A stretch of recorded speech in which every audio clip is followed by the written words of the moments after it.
Salut, alors aujourd'hui je vais faire un herbicide dans les colzas. Alors juste au passage, tu vois que sur le plateau il y a un disque là.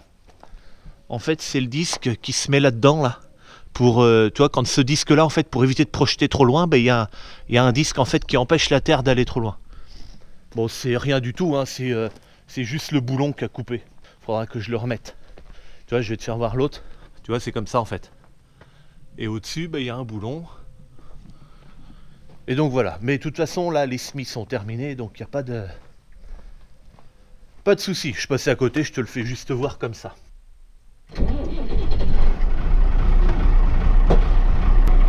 Ok, je viens de démarrer le tracteur. Hop, je peux enlever ça de là-dessus. Hop, je vais le mettre là sur le côté. J'y mets un petit torchon ici, c'est pour éviter parce que j'ai pas encore le nouveau bâtiment. Et donc le tracteur est un peu dehors et je veux pas que le soleil vienne taper sur la console. Donc j'y mets un petit torchon dessus et puis voilà. Je peux l'allumer d'ailleurs. Hop. Et puis on va aller au remplissage.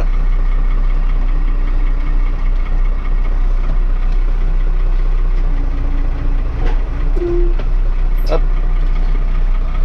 J'ai mis un petit coup de distributeur pour remonter ma béquille hydraulique. Parce qu'en fait, si tu veux, la béquille, elle bouge pas du tout.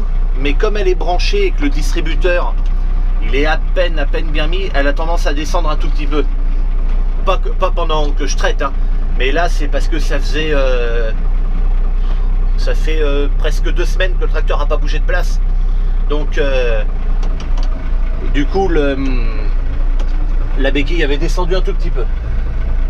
Allez, donc là, le tracteur a été détecté. Ça y est, le pulvé a été détecté derrière. Donc là, il cherche encore les GPS parce que le GPS se met en route tout seul, mais j'en ai pas besoin pour l'instant. J'en aurai besoin que dans le champ. Allez, on va au remplissage. Alors là, en fait, quand j'arrive au point de remplissage, j'ai un point de repère. C'est que quand la rampe arrive au coin de la petite avancée, là, je m'arrête. Et je suis à peu près bien. Bon, alors, menu pulvérisation. Donc tu vois, ça c'est le menu pour paramétrer les touches. Ça c'est le menu évidemment du GPS, mais pour l'instant il n'y en a pas besoin. Ça c'est le menu des outils en fait. Donc là 11590 et Amazon UX01. Et en fait, si tu veux, c'est que si je traitais avec un autre tracteur, il faudrait l'enregistrer. Parce que là, c'est écrit donc dedans et tout. Si je change de tracteur, il faut lui dire la distance entre l'antenne et le point d'attelage. Et puis après, au niveau de l'UX, la distance entre la rampe et le point d'attelage et tout. Enfin, il y a plusieurs distances à rentrer comme ça. La distance aussi entre le point d'attelage et puis les roues arrière, enfin un truc comme ça. Parce que le GPS prend en compte les virages. Et quand je prends un virage moi avec le tracteur, et bien en fait c'est juste un calcul en fonction des distances et de la vitesse à laquelle je roule qui fait que le pulvé va tourner. Bon, enfin bon, bref. Ça c'est le menu des paramètres général. Ça il est grisé celui-là, c'est parce que j'ai pas de caméra, mais il peut y avoir une caméra à l'arrière du pulvé. Mais moi je vais aller dans le menu de pulvérisation et remplissage. Alors, en fait là, j'ai ma surface, quantité d'épandage et le niveau de consigne. Alors je peux toucher l'un des trois et les autres se bougent. Mais là, je vais mettre 6 hectares 13 puisque c'est la surface du champ que j'ai à faire. Et comme j'ai pas touché à 128 litres, du coup, il me faut 784 litres dans le pulvé. Donc voilà, maintenant c'est réglé, je touche plus à mon pulvé. Au pire, je peux appuyer sur la loupe qui me met en gros en fait ici.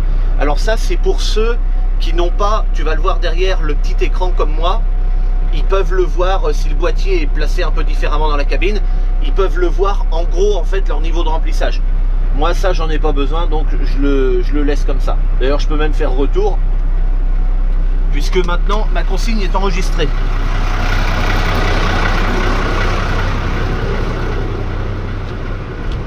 Allez, on va ouvrir. Alors là on dirait que ça a été fait pour. Mon truc passe juste dessous. Alors ici sur l'écran, tu vois que c'est enregistré 784 litres en haut. Et ça c'est ma cuve de rinçage, j'en ai 34 sur 550. Normalement elle fait 580 litres, mais c'est 550. Alors ben c'est parti, donc il faut que je mette mes vannes comme il faut. Alors aujourd'hui qu'est-ce que je vais faire? Je fais de l'Alabama. Donc hop, Alabama, et je vais traiter à hauteur de 1,5 litre par hectare. J'ai déjà fait un herbicide dans les colzas juste après le semis. Et donc là, je refais parce que maintenant, mes colzas... Alors, il y a un seul champ comme ça, hein, parce que c'est pas la même variété, peut-être. Moi, je fais de la variété Acropole, avec le contrat huile alimentaire. Et là-bas, là où on va, en fait, c'est une variété, alors qui est aussi avec contrat huile alimentaire, mais c'est une autre variété que j'essaie cette année. C'est du... Je m'en rappelle plus. Donc c'est une variété qui s'appelle Granos, voilà. Donc là, le Granos en fait est un peu plus en avance que les autres. Il faut que je fasse ce traitement là quand les colzas sont plus ou moins à 70% levés et qui commencent à être rayonnants. Donc là j'ai été y voir, les autres parcelles sont pas comme ça, mais lui il est rendu à ce stade là. Donc je vais le traiter tout seul et je ferai les autres parcelles plus tard dans la semaine. Là on est lundi, on est le 23 août. Et donc je pense que dans la semaine les autres vont arriver, donc je sais pas, peut-être en fin de semaine je ferai le reste du traitement dans les autres parcelles. En tout cas aujourd'hui c'est celui-là qui est à faire. Bon, la première chose à faire c'est de brancher le tuyau d'alimentation.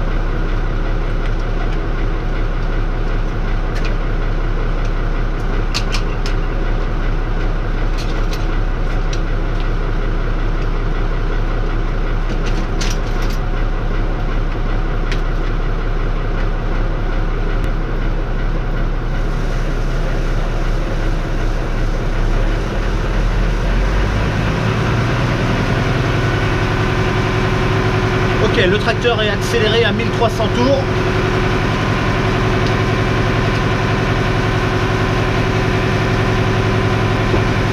Hop. Donc là je fais descendre mon incorporateur. Alors le hasard fait qu'il m'en faut exactement 10 litres dans le... Enfin à peu près 10 litres. Donc voilà, je vais démarrer le remplissage. Et je vais me mettre comme ça dans un premier temps. Et comme ça. Voilà. Donc là en fait ce qui vient de se passer. Alors ça fait un peu de bruit parce que je suis en train de remplir la cuve de rinçage en même temps que la cuve d'eau de bouillie.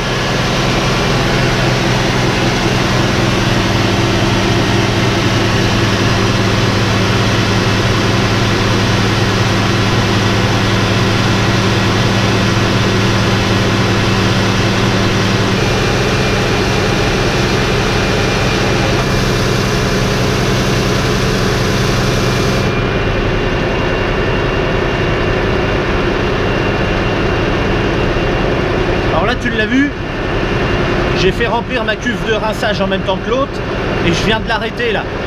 C'est parce que je veux avoir le temps de préparer mon produit et après je remettrai le pompage en route avec l'incorporateur.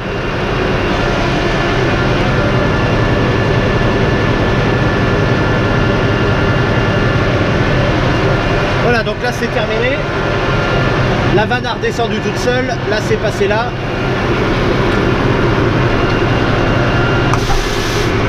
Hop.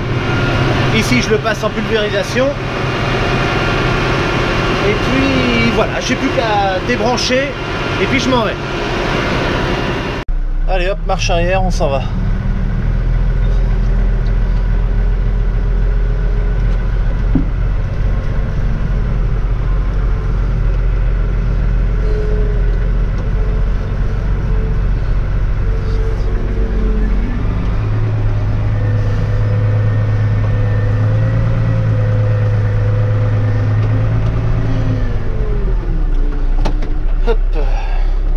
gyrophare du pulvé, gyrophare du tracteur et direction le champ. Allez, on est arrivé dans le champ. Donc tu vois que ça représente pas grand chose dans la cuve, hein, 780 litres. Oui. Ouais, ça bouge un peu parce que je viens juste de m'arrêter, c'est normal. Donc on va passer sur le menu travail. Tu vois ce qui est colorié en orange là. Alors en fait, c'est quand la cuve est pleine, c'est colorié en orange. Et là en fait, j'ai que ça dedans. Alors, donc là, je vais éteindre d'abord les gyrophares et on va déplier le pulvé. Je peux ouvrir la fenêtre hein, d'ailleurs. Alors oui, il y en a qui m'ont dit ah, ta manette elle est beaucoup trop loin et tout ça. Alors la première chose c'est que je vous ai rien demandé. D'accord, la manette j'y touche pas. J'y touche seulement pour déplier et replier le pulvé. Et ensuite quand je pars, je vais appuyer sur le bouton pour démarrer la pulvérisation. Et après je touche plus à la manette. C'est pour ça qu'elle est là et encore elle est même pas loin hein. Mais enfin bon, c'est comme ça. Donc d'abord faut lever.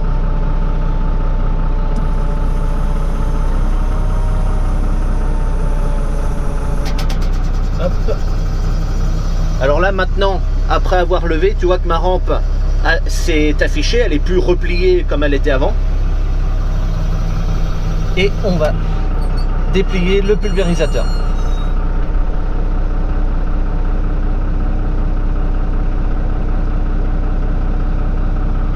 Alors moi, comme c'est un UX01, j'ai l'anticipation d'ouverture. C'est-à-dire que, regarde, si la rampe s'ouvre, et en fait, voilà, tu vois, regarde, l'autre tronçon commence à s'ouvrir alors que le premier n'a pas terminé, et ainsi de suite. Ce qui fait un dépliage, en fait, vachement rapide. Mais je crois que ça va pas aller là-bas, parce que ça va toucher la... Ça va toucher la haie. Faut que j'avance un peu. Alors là, tu vois, comme j'ai arrêté le dépliage, il me dit attention, la rampe est pas totalement dépliée ou repliée. Bon, comme on veut, mais en tout cas, il y a un truc qui va pas. Donc là, je vais avancer un tout petit peu quand même. Alors, je vais avancer tout doucement parce que j'avance tout doucement. Oui, oui, je sais qu'elle n'est pas dépliée, c'est moi qui l'ai arrêtée. Voilà, je finis mon dépliage.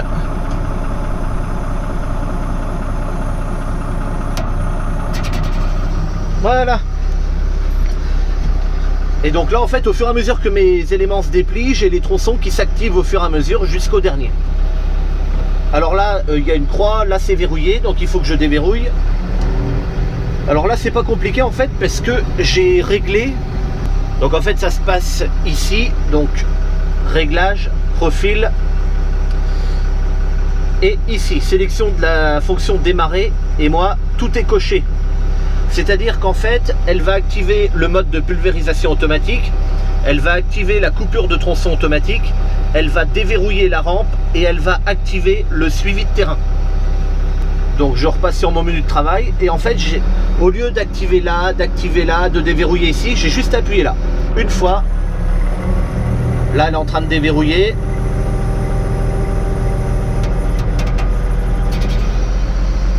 Voilà. Donc là c'est fait, toutes les fonctions sont allumées maintenant. Il faut juste, je viens de passer sur le GPS pour lui, il faut juste que je vérifie si je suis pas en marche arrière. D'ailleurs je peux même le vérifier sur mon écran ici puisque là j'ai une petite flèche vers l'avant. Si je recule, voilà, il est jaune et il me dit que je recule. Voilà, la rampe est en train de descendre toute seule. Voilà. La hauteur de rampe là, c'est quand la pulvérisation s'arrête, elle se relèvera à cette hauteur là. Et quand je vais pulvériser, elle va descendre. Ça c'est pareil, ça se règle, hein, la hauteur de rampe. Ici, profil. Page numéro 2, comportement de la rampe. Hauteur de travail 70 cm. Alors 70 cm, ça peut paraître haut, puisque moi je veux traiter environ à 50. Mais là pour l'instant je vais quand même rester à 70 cm. Et ça c'est le relevage en tournière, je l'ai mis sur moyen. Moyen ça correspond à ça. On peut faire en sorte qu'il relève qu'un tout petit peu. Le problème c'est que si tu le remets à relever un tout petit peu, les patins qui sont en bout de rampe pour éviter que ça mange la terre là-bas, ils sont pas loin du sol, et quand je recule, faudrait pas qu'ils bouffent la terre, parce que là ils se retrouveraient à être à l'envers, alors c'est pas bon. Donc c'est pour ça que je laisse moyen. Mais sinon tu peux mettre maximum ou rien du tout d'ailleurs. Bon, moi je laisse sur moyen. Hop, on repasse ici. Non, faut que j'allume ma prise de force.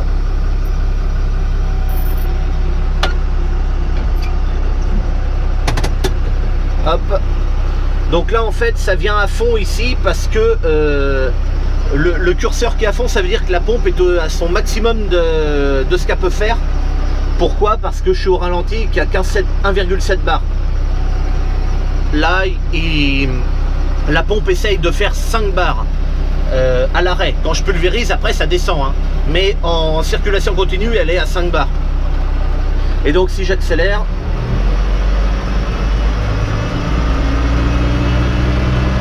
là elle va redescendre à 5 et tu vois que ça redescend là.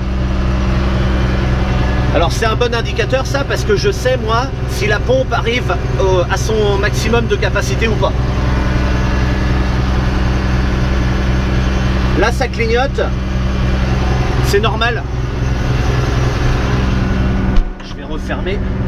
Ça clignote et c'est normal parce qu'en fait le pulvé attend que je me déplace, et dès que je vais me déplacer, les capteurs à ultrasons vont descendre et après ça clignotera plus, ça sera fixe. Donc là je vais me mettre en mode, là je suis en mode rouge donc dépliage, là je suis en mode vert, j'ai un mode orange aussi, mais le mode vert c'est pour la pulvérisation. Donc là comme avec l'autre pulvé, j'accélère à 1500 tours environ et ensuite le reste je le fais au pied, comme ça me permet d'être dans les tournières, dans les chintes que j'appelle ça moi, moins vite. Bon alors je m'arrête ici une seconde, j'ai pas traité là, hein. Le tracteur est en attente là au bord. Et donc voilà le stade de mes colzas. Donc on peut voir qu'ils commencent à faire leurs vraies feuilles. Ça c'est les cotylédons, là et là. Là c'est pareil, tu vois, là et là. Qu'est-ce qui s'est passé avec celui-là là? Ok. Là, et la vraie feuille arrive là. Là pareil. Et donc en fait je sais pas si tu t'en rends compte avec la caméra, mais moi à l'œil je commence à quand même voir les rayons. Et là ils sont pas tous sortis, hein. Il y en a d'autres qui vont sortir encore. Alors on peut savoir qu'il y a un petit peu de vert là dans le champ.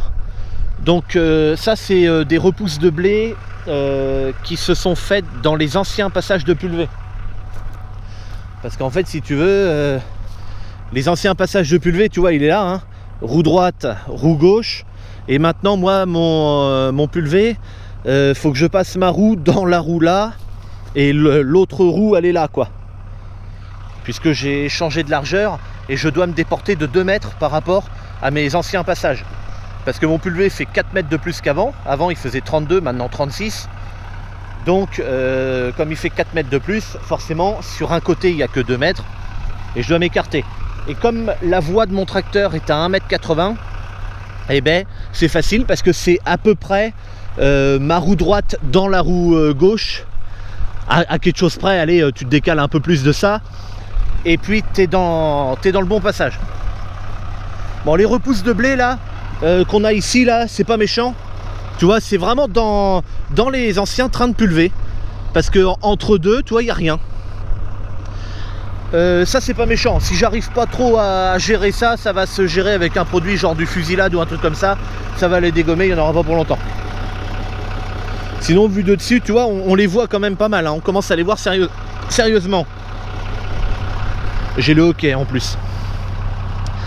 Ce traitement là, j'aurais pu le mélanger avec un insecticide. Je ne l'ai pas fait parce que je ne vois aucun colza de mordu. Donc c'est pas la peine de mettre un insecticide s'il n'y en a pas besoin. De toute façon, s'il n'y a pas d'insectes ravageurs entre guillemets dans ma parcelle, non, j'avais cru voir un truc. Si j'ai pas d'insectes ravageurs dans ma parcelle, c'est pas la peine de mettre de l'insecticide, parce que je vais foutre de l'argent en l'air, parce que mon insecticide va ne faire crever rien, puisqu'il n'y a rien. Et puis ça m'aura coûté de l'argent pour rien quoi, parce que bon. Donc je traiterai seulement quand tu auras besoin. Là, on voit rien du tout. Les colzas commencent à être pas vilains, hein, quand même. Hein. Je vois qu'ils sont pas tous levés. Mais voilà, ce traitement-là se positionne maintenant. 70% de levée, colza rayonnant. Qu'est-ce que je voulais dire d'autre? Si, je voulais te faire voir vite fait... je voulais te faire voir qu'il faut que je fasse attention quand je recule. Parce que tu vois que je pourrais mettre le Karcher là dans l'arbre. Ça c'est quelque chose que j'avais pas sur l'ancien pulvé, donc là il faut vraiment que je fasse attention. Et puis sinon c'est tout. Sur le choix des buses utilisées, donc je suis sur la buse bleue, c'est de la buse anti-dérive. Alors c'est de l'anti-dérive mais pas comme celle que j'avais avant. Avant elle était longue comme ça si tu t'en souviens. C'était de la buse à injection d'air. Là c'en est pas, c'est de l'anti-dérive classique si on veut par là. J'ai voulu ces buses. En fait, quand j'ai acheté le pulvé, il était à poil, quoi. Il n'y avait pas de buse. Et c'est moi qui ai choisi les buses qui allaient dessus. Et donc j'ai choisi ces buses anti-dérive là de type classique parce que. Pourquoi déjà? Oui, parce que la qualité de pulvérisation est meilleure quand même qu'un injection d'air, tout en étant anti-dérive quand même. Alors, les anti-dérives à injection d'air étaient plus efficaces quand il y a du vent que celle-là, mais de toute façon quand il y a du vent, avant j'y allais pas, même si avec l'antidérive j'aurais pu. Ensuite là et là, deux buses à azote. Celle-ci elle est trop plus gros que celle-là parce que celle-là c'est pour les petits débits et celle-là c'est pour les plus gros débits tout simplement. Et puis en haut j'ai une buse lilas à double fente. Alors on peut tourner en faisant attention, j'irai me laver les mains après. Voilà, tu vois, elle a une double fente là. Et donc cette buse lilas, c'est un jet pinceau normal mais à double fente. Au départ j'aurais voulu, un peu comme Gaël il a sur son pulvé, des buses à turbulence. C'est un truc qui fait un cône et ça te brasse les feuilles et puis ça avance bien. Le problème qu'il y a avec ces buses là, c'est que ça s'utilise avec des gros débits de flotte et puis moi c'est pas mon cas. Donc je me suis rabattu sur la buse lilas à double fente pour pouvoir arroser un côté de la feuille en fait quand mon pulvé avance, j'arrose comme ça et comme ça. Et ça me permet d'arroser à mon avis, parce que comme je fais des produits bio qui sont de contact, j'ai besoin d'avoir un recouvrement très efficace et je pense l'avoir avec ces buses là. Bon bah du coup je vais me laver la main même si j'ai pas touché le produit. Donc en fait ici, oh les toiles d'araignée, bon Dieu, ici je mets de l'eau là dans tout ça et puis j'ai un petit bidon et puis je me lave les mains ici.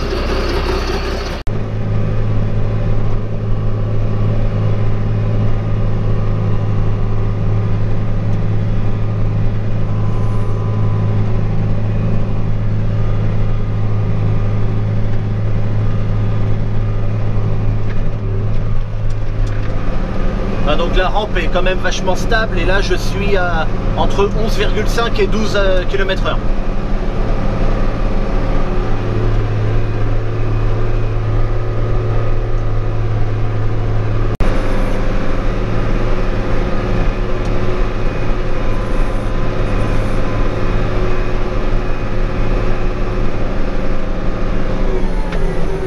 Hop là, ça s'arrête, ma rampe remonte.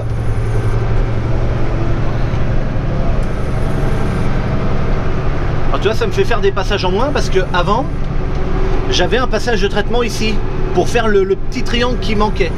Et bien là maintenant c'est traité.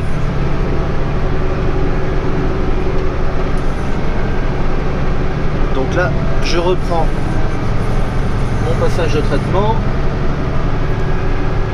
et je vais là-bas. Alors là c'est un peu spécial.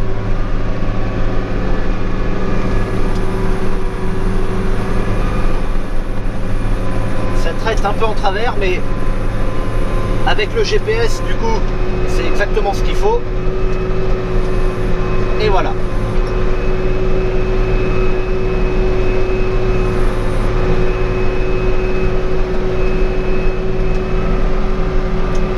Là c'est pas évident de retrouver les passages de traitement hein.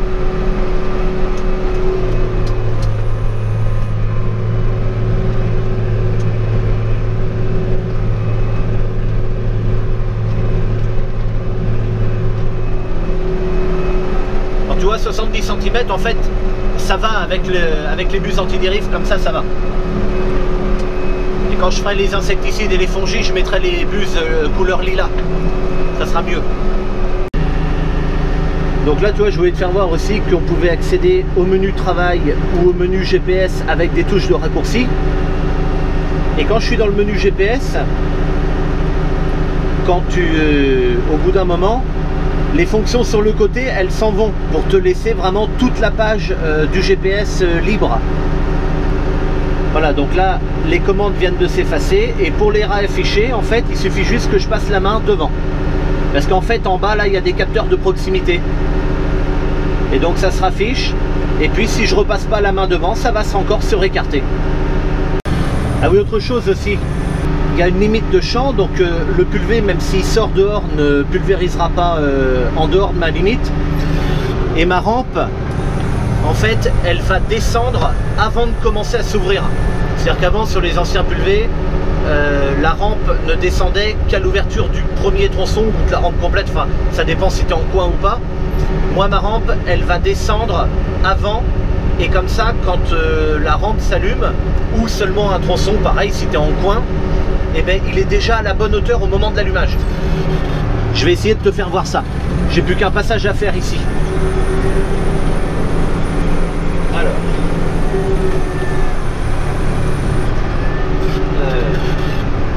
Là, je suis en train de chercher. Ah si, il est là.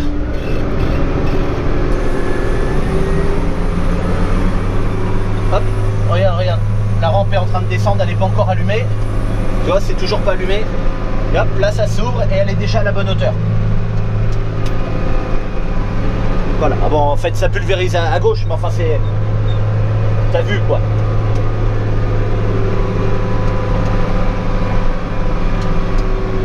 Hop. Voilà, ça m'indique ma limite de champ et donc elle remonte. Alors moi, je vais couper la pulvérisation à la main parce que de toute façon, elle ne se rallumera plus maintenant. J'ai terminé le champ.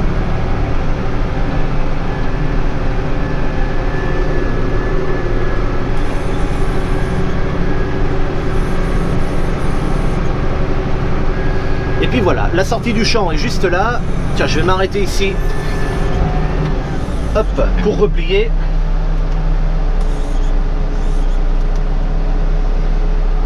Alors, pour replier, c'est pas compliqué. Je repasse sur le rouge.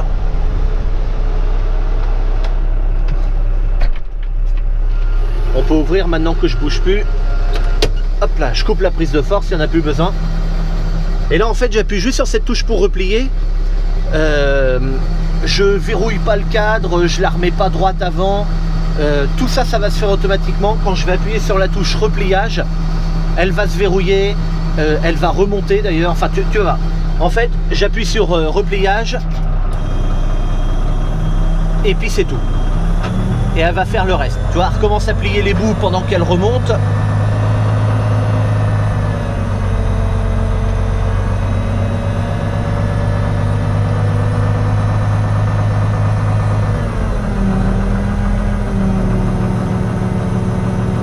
Voilà. Donc là, c'est pareil, tu vois, l'anticipation même à la fermeture.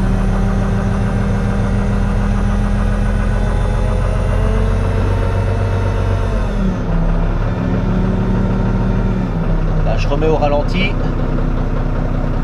Et là, en fait, elle va peut-être s'arrêter un peu avant. Hop là. Et là, je continue d'appuyer sur le bouton repliage.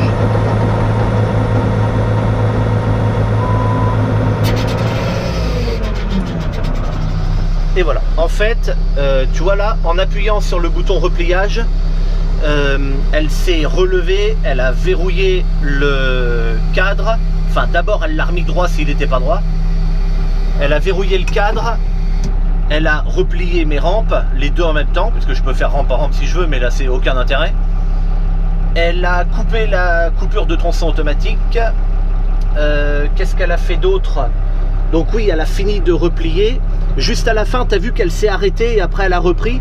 C'est parce qu'en fait, quand mes sécurités viennent se mettre, je vais te les faire voir. Les sécurités, c'est ça le truc vert là. En fait, il vient redescendre pour plaquer la rampe en fait et surtout qu'elle s'ouvre pas sur la route. Et bien ça en fait, si la rampe n'est pas totalement plaquée sur le premier bras, s'il descend, il va descendre en plein milieu et c'est pas bon du tout. Donc là en fait elle s'est arrêtée, elle a fini de plaquer ses rampes et ensuite elle a fini sa fermeture avec le verrouillage en même temps. Et ensuite elle a redescendu pour se mettre sur ses patins, donc on les voit ici là, pour se mettre sur ses patins. Mais là c'est pareil, c'est pas moi qui ai appuyé sur le bouton descente, moi je continuais d'appuyer sur le bouton repliage. Et elle a fait sa descente, et puis au moment où elle me dit... non, elle me dit rien du tout, c'est juste le distributeur qui se coupe tout seul, et moi je relâche le bouton, et voilà, c'est replié. Bon, et ben écoute, tu sais pas, c'est terminé. Alors, évidemment, j'en ai fait voir absolument rien du tout sur ce pulvé, il y a tellement de choses à faire voir. Mais j'ai pas envie de faire une vidéo qui présente juste le pulvé parce que je pense que c'est chiant. Mais à chaque vidéo du pulvé, ben, j'en ferai voir un morceau. La prochaine vidéo du pulvé, je ferai voir autre chose peut-être. Tu vois, des trucs comme ça. Là, je peux te faire voir si les phares, un truc qu'on a modifié. Je crois que je l'avais fait voir sur une autre vidéo. Les phares de travail ici, j'ai remis les miens, ceux qui éclairent tout bleu là. Si, je crois que je l'avais déjà expliqué, mais enfin je peux le redire. Et donc ces phares là, en haut là, ils s'allument avec le bouton à côté du gyrophare, là, lui qui est rouge, et ils éclairent à peu près au premier tiers de la rampe. Et ces phares là, c'était les phares qui étaient à l'arrière du pulvé, les anciens phares de travail, et ceux-là c'est des longues portées. Et en fait ils vont éclairer, alors tu vois qu'ils sont très tournés parce qu'en fait ils vont éclairer le bout de la rampe quand elle est dépliée. Alors ces phares là, lui et l'autre là-haut là, je m'en servirai pas pour traiter de nuit, hein.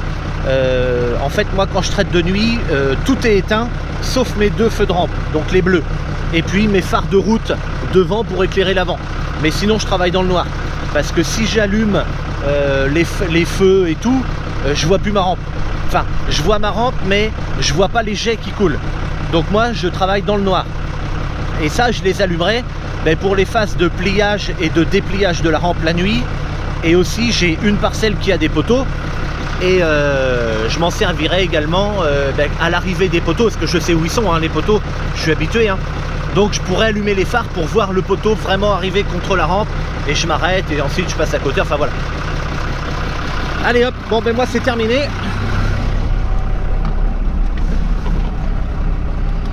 Hop, je peux repasser sur mon menu comme ça. Ah oui, ici il faut que je coupe. Hop là, je valide avec l'application 365 Farmnet. Hop là.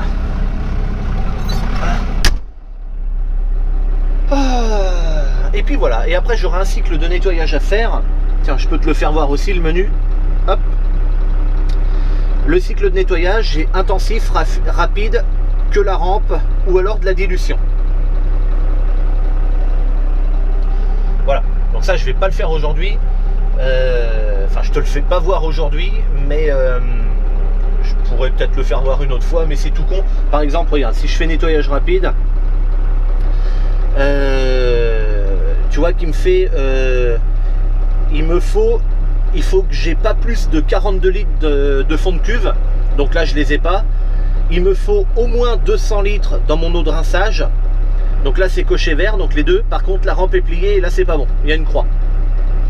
Voilà, si je fais annuler l'opération, oui. Si je fais un intensif, c'est pareil, sauf que là tu vois c'est pas bon parce qu'il me faut au moins 400 litres, donc là s'il y a une croix c'est pas bon. Rinçage de rampe, enfin après bon, là c'est pareil, tu vois, si ma rampe est repliée, ben, ça va aller de la cuve de rinçage vers la rampe et ensuite ça revient dans la cuve principale. Je peux le cocher, tu vois, et là ça sera comme ça.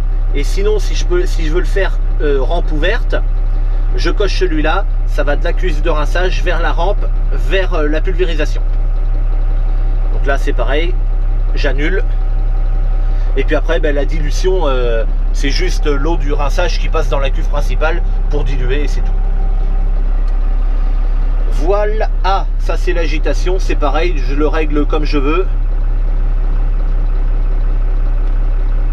Et puis c'est tout. À savoir que l'agitation, je peux mettre arrêt, petit, moyen, fort. Et ensuite, alors moi je l'ai mis sur moyen, mais là, quand j'appuie là-dessus, c'est une agitation plus fort que la fonction fort déjà que je t'ai fait voir juste avant. Là c'est le maximum. Ça peut être utile sur des produits en poudre par exemple pour les diluer vraiment beaucoup. Et puis après pendant la pulvérisation tu remets sur une agitation assez forte et puis c'est tout, tu n'es pas obligé de laisser au max tout le temps. Et puis voilà, tu peux créer des profils aussi parce que je peux te faire voir sur mon menu de travail tous ces boutons là, c'est moi qui ai choisi de les mettre ici. En page 2 j'en ai d'autres. Et en page 2, j'ai ce menu-là qui est un sous-menu en 2 pages de ma première. Et ça, c'est le menu rampe qui est un sous-menu de mon menu d'avant en 2 pages également. Voilà. Mais moi, je pouvais mettre, tu vois, mon bouton là, je le voulais là. Celui-là, pour pencher les rampes, je le voulais là. Enfin voilà, ça, c'est moi qui ai choisi de les mettre comme ça. Tout est paramétrable hein, sur le boîtier. Les boutons pareil hein, chaque bouton est paramétrable, donc moi j'ai changé des trucs sur les boutons et puis notamment ben, ici droite gauche et celui-là, ça c'est fait normalement pour l'essieu suiveur, tourner l'essieu à droite à gauche et puis ça c'est le remettre en automatique. Moi j'ai pas pris l'essieu suiveur, c'est une option qui est totalement inutile je trouve. Alors ceux qui ont des dévers ou des trucs comme ça, oui là par contre c'est une option qui est utile. Chez moi c'est complètement plat. C'est une option qui est totalement inutile. Alors on peut me dire, bah ouais mais avec l'essieu suiveur tu écrases moins de culture. C'est vrai, sauf que l'option là, elle coûte 7000 € sur ce pulvé là, l'essieu suiveur, 7000 balles. Et bien quand tu auras écrasé 7000 balles de culture, le pulvé il sera mort. Parce que en fait ta culture, tu ne l'écrases qu'une fois. Quand tu passes dans ton blé, ça écrase, mais après le pulvé il passe toujours au même endroit. Il faut pas compter que tu écrases à chaque fois. Tu vois ce que je veux dire? Donc en fait, quand tu auras écrasé 7000 € de culture, le pulvé, il sera déjà foutu avant. Donc c'est pour ça que c'est une option qui sert, oui, dans les dévers ou des trucs comme ça. Mais si c'est plat, enfin tu fais ce que tu veux, moi je m'en fous. Hein. Moi je te dis que ça sert à rien. Allez, hop, gyrophare pulvé, gyrophare tracteur. Et puis on s'en va. Là, hop là, je repasse ici.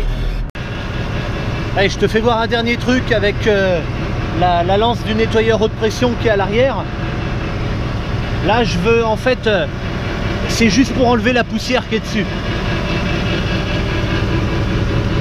Et donc, il faut mettre la fonction ici.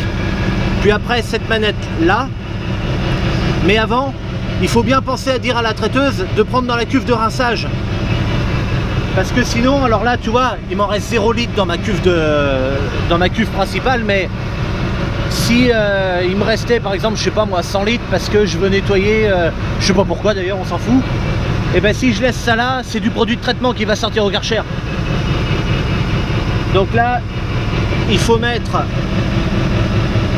cette fonction là, elle va descendre. Là, je fais ça. Et là je fais ça. Et là j'ai de l'eau. Oh pas couillon. Ça pousse assez fort en plus, je suis accéléré à 1300 tours au moteur, mais ça suffit largement.